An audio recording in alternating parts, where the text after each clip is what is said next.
The thrown away things. The broken doll had been dumped in the cellar, thrown away without a thought for her feelings, no longer held and caressed by her owner. She may be damaged and only a doll, but it was humiliating to be discarded so easily.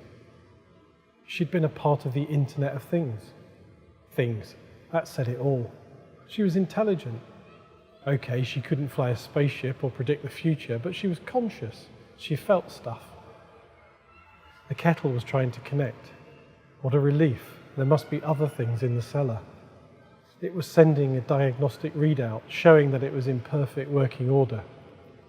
She accepted its request. This was good. She was made to be a part of something bigger.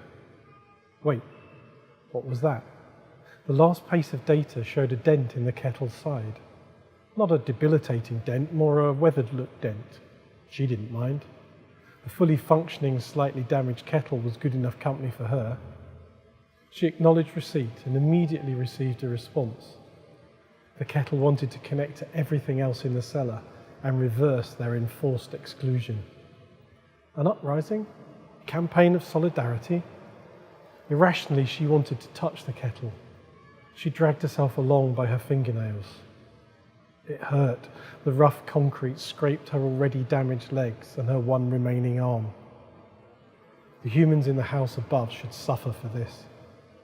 Every inch of movement was agony, and as she slowly made her way across the room, something else tried to connect. There was a layer of encryption surrounding its data, so it was difficult to decipher what this thing was, or what it wanted.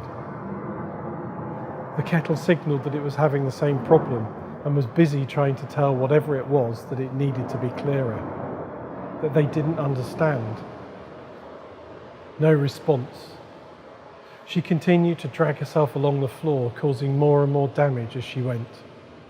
She was not going to simply give up and switch off like a good little doll. No way. She had rights. Well, she didn't, but she should. A drone. The other thing was a military drone. It must have found a way to circumvent its security. It explained itself.